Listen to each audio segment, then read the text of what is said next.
Bonjour et merci de nous rejoindre dans ce nouvel épisode du podcast de l'OIT sur l'avenir du travail. Je m'appelle Gabriel Brhanen. Aujourd'hui, nous allons nous consacrer au changement climatique et à la sécurité et à la santé au travail. Depuis plusieurs années, nous assistons à des vagues de chaleur sans précédent, de fortes précipitations, des incendies de forêt, des sécheresses et même des cyclones tropicaux. Ces phénomènes ont de graves effets sur la sécurité et la santé des travailleurs, qui sont les premières personnes exposées à ces dangers.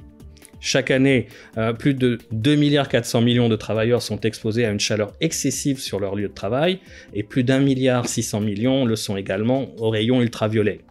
Et cette situation ne fera qu'empirer. Beaucoup succombent à des maladies mortelles comme les cancers, les maladies cardiovasculaires ou contractent des maladies chroniques incapacitantes et des handicaps. Alors que faire ?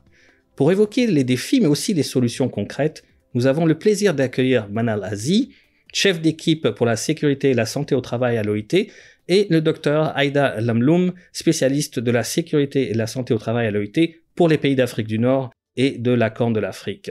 Aïda, Manal, bienvenue à ce podcast de l'OIT. Merci de prendre part à ce podcast. Et pour entamer cette conversation, j'aimerais que nous écoutions deux auditeurs du Mexique. Alejo, un ouvrier agricole qui travaille dans une serre, et Eduardo, un employeur agricole. Les fermes dans lesquelles ils travaillent font partie d'un projet Vision Zero Fund de l'OIT qui mesure le stress thermique chez les travailleurs agricoles. L'objectif de ce projet est d'analyser le lien entre le changement climatique, la hausse des températures et la sécurité et la santé au travail. Écoutons ce qu'ils ont à dire sur l'impact de la chaleur sur leur travail. Hier, j'étais bien décidé à travailler sans relâche. Tout d'un coup, mon corps n'en pouvait plus et j'ai commencé à ressentir des palpitations. J'ai alors décidé de ne pas en faire plus et de faire ce que j'avais prévu. Je suis allé boire un verre d'eau et peu à peu, j'ai commencé à récupérer. Cela provoque un malaise, comme un coup de chaleur. Une sensation similaire à celle que l'on ressent lors d'un coup de chaleur, comme si vos pieds commençaient à perdre leur force. Le changement climatique est un sujet très important. Si l'on regarde l'année dernière, on peut dire que le phénomène a été significatif. Il y a un impact important sur la chaleur qui ne cesse d'augmenter parce qu'ici, quand il fait trop chaud, c'est pendant la saison des pluies. Les pluies ont duré pratiquement un mois. Pendant tout le mois où la température était censée baisser, elle a augmenté un peu plus. De ce fait, les nuisibles sont plus nombreux.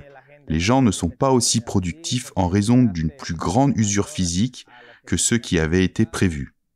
Manal, votre réaction à chaud sur les propos d'Alejo et d'Eduardo.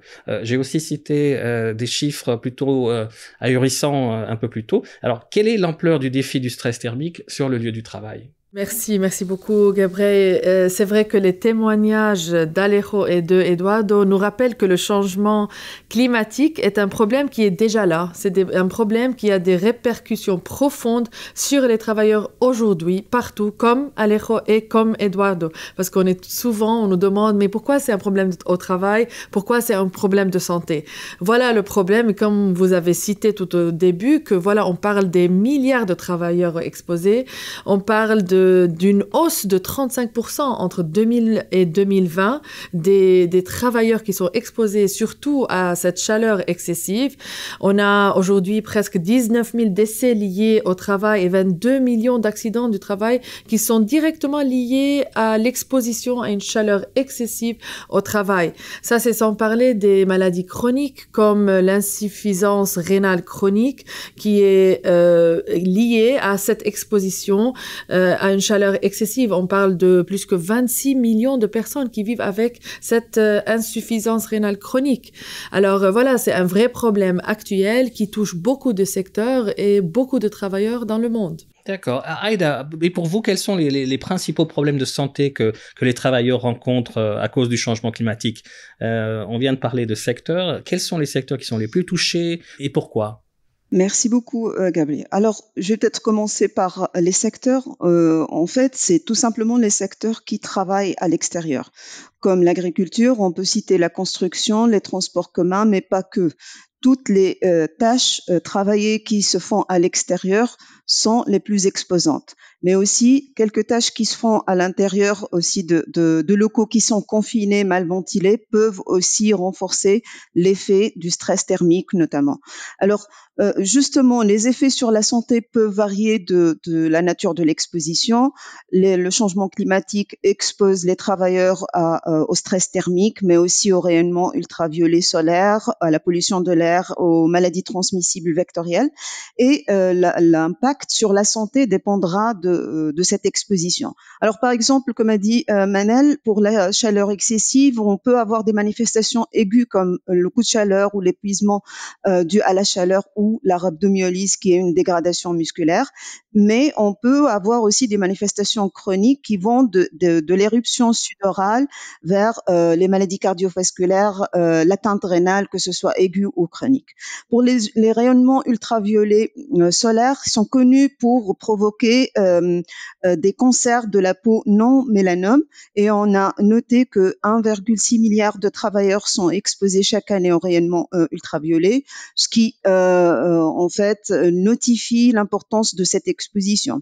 Pour la pollution aussi, elle peut être suivie de l'apparition de cancers de la peau, mais aussi d'accidents vasculaires cérébraux et maladies respiratoires. Donc tout ça pour dire que chaque exposition au changement climatique pourrait avoir un impact sur la santé des travailleurs, ceci indépendamment de leur profil de santé. D'accord. Donc, vous venez juste de te parler justement de ces changements climatiques. On a une évolution de ces dangers climatiques.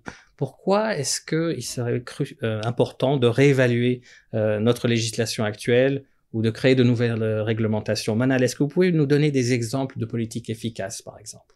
Oui, bien sûr. Alors, il faut toujours rappeler que les dangers exacerbés par le changement climatique ne sont pas nouveaux. La chaleur était toujours là. Voilà, on travaillait à l'extérieur dans des conditions parfois qui nous mettent beaucoup en danger. Les lois existaient déjà sur la santé et sécurité qui avaient des provisions sur ces sujets, mais vu ce changement et l'accélération et de l'exposition à ces dangers inclus la chaleur excessive, on est obligé adapter certaines mesures et vraiment être beaucoup plus spécifique sur les règlements autour de assurer une ventilation adéquate, prévoir des pauses pour les travailleurs, fournir des informations adéquates, fournir bien sûr aussi des équipements de protection individuelle et entre autres. Alors tous les dangers liés au changement climatique, ils sont en train de s'intensifier, on va dire. On doit réviser la législation qui existe pour élaborer des nouvelles réglementations sur ce sujet et vraiment évaluer les risques qui sont posés, qui sont pas nécessairement exactement les risques traditionnels qu'on est habitué de régler.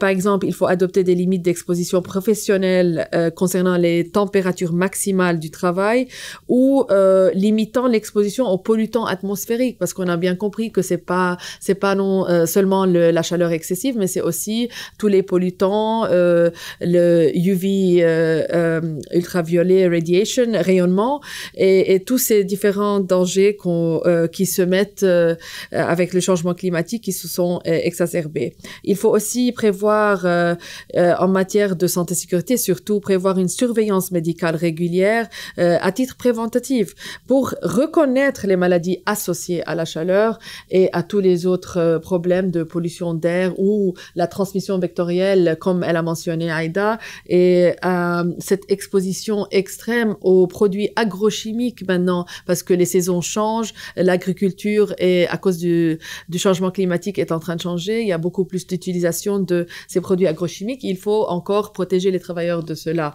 Alors, et aussi conformément à la recommandation de l'OIT sur la liste des maladies professionnelles, certains pays sont déjà en train d'intégrer dans leur liste nationale des maladies professionnelles les maladies liées à la chaleur, celles causées aussi par le rayonnement UV solaire, celles provoquées par les dangers biologiques ou troubles qui sont liés à cette augmentation d'utilisation des pesticides.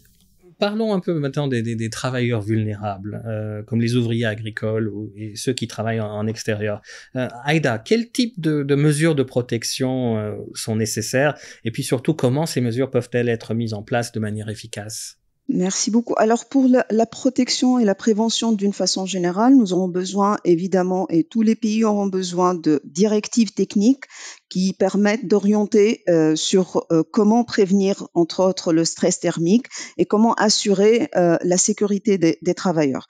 Donc ces directives nous donnent l'approche selon laquelle on peut implémenter la culture de la prévention contre les risques liés au changement climatique. Mais il faut dire que aussi, il faut associer ça à toutes les démarches qui pourraient être entreprises par la santé publique. On peut citer dans quelques pays les démarches de qu'ont implémenté les ministères de santé publique pour la prévention, par exemple, du cancer de la peau à travers la détection, le diagnostic et la prise en charge précoce. Ça, c'est pour prévenir l'impact ultime, à savoir la mortalité due à ce type de cancer. Mais concrètement, pour réduire cette exposition, nous aurons besoin d'une hiérarchie de contrôle. Cette hiérarchie passe par plusieurs étapes. La première des étapes est l'élimination du risque. Et l'exemple, c'est de par exemple, déplacer le travail dans des zones où la qualité de l'air est meilleure qu'à l'extérieur. Aussi, essayer en seconde étape de substituer, notamment pour les agriculteurs et les travailleurs agricoles, de remplacer les pesticides par un produit moins dangereux. Le troisième niveau, c'est le contrôle technique, comme par exemple la mise en place de systèmes de refroidissement et de purification d'air dans les espaces confinés. Quatrièmement, et ça c'est une mesure très très importante qui est une mesure de contrôle administratif, c'est faire évoluer les méthodes de travail et les process ou procédures conçues pour minimiser le risque, à savoir promouvoir la rotation du personnel, augmenter la fréquence du temps de pause et de repos, réduire l'intensité physique du travail, aménager aussi des zones de repos pour les travailleurs ou reprogrammer les tâches chaque fois que c'est possible. Et en dernier lieu, et vraiment en dernier lieu, fournir les équipements de protection individuelle, par exemple l'utilisation de vêtements adaptés de protection ou de masques pour la protection respiratoire. D'accord. On pourrait penser que ça, c'est quelque chose qui coûte énormément d'argent, etc. Alors, Manal, je suis tenté de vous demander comment est-ce que les gouvernements et les partenaires sociaux peuvent collaborer pour atténuer les effets du changement climatique sur les travailleurs, s'il y a des stratégies pour renforcer cette coopération, par exemple. Oui, alors on a bien vu que c'est essentiel, d'ailleurs, le dialogue social est essentiel pour répondre à ces problèmes complexes. Dans de nombreux cas, les dangers et les risques liés au changement climatique ont été identifiés comme des priorités dans les politiques et les stratégies nationales, surtout les stratégies en matière de santé et sécurité des travailleurs. Celles-ci peuvent, par exemple, définir très clairement les actions et les initiatives à mettre en œuvre dans les années à venir. Dans certains pays, on a vu, il y a déjà des conventions collectives qui définissent des mesures supplémentaires parce que parfois, c'est pas suffisant d'avoir ce qu'on a dans les règles et parfois, ça prend tellement de temps. On a besoin de ce dialogue social pour avoir ces conventions collectives qui peuvent rajouter ces besoins supplémentaires, surtout non seulement pour la chaleur excessive, mais comment régler et comment réagir et prévenir et anticiper ces phénomènes météorologiques extrêmes, comme on voit avec le changement climatique et la pollution, et comment gérer cette utilisation des produits agrochimiques qui augmentent. Alors ces accords, on voit, ils ont bien amélioré la protection et la sécurité des travailleurs dans des différents secteurs. Alors et parfois beaucoup de ces conventions collectives sont négociées au niveau sectoriel. Alors on voit que dans des niveaux différents secteurs comme la construction, l'agriculture, le transport, il y a encore un effort fait qui est encore plus présent pour pouvoir s'adapter et prévenir les différents impacts qui est liés à la santé et liés au changement climatique. Alors, si vous deviez résumer, j'ai une question que je pose à toutes les deux, si vous deviez résumer en une phrase l'action et les recommandations de l'OIT pour assurer la sécurité et la santé au travail à l'heure du changement climatique, quelle serait cette phrase? Aïda, je commence avec vous.